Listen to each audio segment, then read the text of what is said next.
कराची में इख्तियारनि जो नाजायज़ इस्तेमाल करण वारे केस में केएमसी जे अॻूणे डीजी ऐं म्यूनिसिपल कमिश्नर जा गिरफ़्तारी वारंट जारी कया विया आहिनि। स्पेशल जज एंटी करप्शन जवाबदारनि अज़हर हुसैन शाह ऐं शुजात हुसैन जा ज़मानत न थियण जोॻा गिरफ़्तारी वारंट जारी करे छॾिया।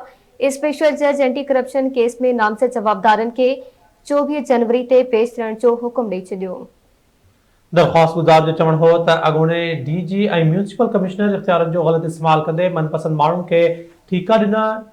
3 खां वधीक वॾियुनि स्कीमनि में मनपसंद ठेकेदारनि खे ठीका ॾियण सबबि क़ौमी ख़ज़ाने खे करोड़े रुपयनि जो नुक़सान थियो। ही अहम ख़बर अवां सां शेयर कयूं पिया। कराची खां इख्तियारनि जो नाजाइज़ इस्तेमाल करण वारे केस में केएमसी जे अॻूणे डीजी ऐं म्यूनिसिपल कमिश्नर जा गिरफ़्तारी वारंट जारी कया विया आहिनि। स्पेशल जज एंटी करप्शन जवाबदारनि अज़हर हुसैन शाह ऐं शुजात हुसैन जा ज़मानत न थियण जोॻा गिरफ़्तारी वारंट जारी करे छॾिया। स्पेशल जज एंटी करप्शन केस में नामज़द जवाबदारनि खे 24 जनवरी ते पेश थियण जो हुकुम ॾेई छॾियो। दरख़्वास्त गुज़ार जो चवण हो त अॻूणे डीजी ऐं म्यूनिसिपल कमिश्नर इख्तियारनि जो ग़लति इस्तेमाल कंदे मनपसंद माण्हुनि खे ठीका ॾिना। 3 खां वधीक वॾियुनि स्कीमनि में मनपसंद ठेकेदारनि खे ठीका ॾियण सबबि क़ौमी ख़ज़ाने खे करोड़नि रुपयनि जो नुक़सान थियो। तफ़सील मालूम कंदासीं। बशीर मीरजत टेलीफोन लाइन ते मौजूद आहिनि। बशीर आगा कजो छा अपडेट आहे नवां वटि? हाँ जी बिल्कुल। स्पेशल जज एंटी करप्शन अदालत में अॼु जेको मामिलो थियो आहे उन में वॾे वज़ीर जे भाणजे करोड़ रुपयनि जी जेको करप्शन जो भांडो फाटी वियो आहे। अॻूणो director general KMC Syed Azhar Hussain Shah ख़िलाफ़ केएमसी में करोड़ रुपयनि जी करप्शन बाबति ॿुधणी थी आहे।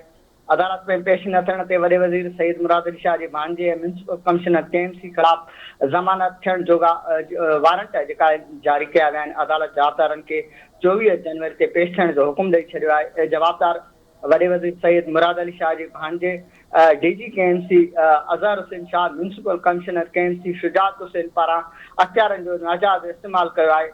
दरख़्वास्त गुज़ार आहे इस्लाम ज़िया इस्लाम जेको आहे डायरेक्ट कंप्लेंट में मोकल इख्तियार कयो आहे। अदालत खे बयान में रिकॉर्ड कराईंदे दरख़्वास्त गुज़ार जेको आहे ज़िया इस्लाम चयो आहे त डीजी केएमसी म्यूनिसिपल कमिश्नर ऐं ॿियनि 30 खां वधीक वॾी स्कीम में अख्तियारनि जो नाजाइज़ इस्तेमाल कयो आहे। दरख़्वास्त गुज़ार जो उहो बि पिणु चवणु आहे त जवाबदारनि कानून जी भञकड़ी कंदे बग़ैर इश्तिहारनि जे मनपसंद ठेकेदारनि खे स्कीमुनि जा ठीका ॾिना आहिनि। दरख़्वास्त गुज़ार चयो त जवाबदारनि कानून जी भञकड़ी जो अख्तियार जो नाजाइज़ इस्तेमाल करे ऐं क़ौमी ख़ज़ाने खे करोड़ रुपयनि जो नुक़सान रसायो आहे। जी बशीर मीरजत अपडेट ॾियण लाइ वॾी महिरबानी अव्हां जी।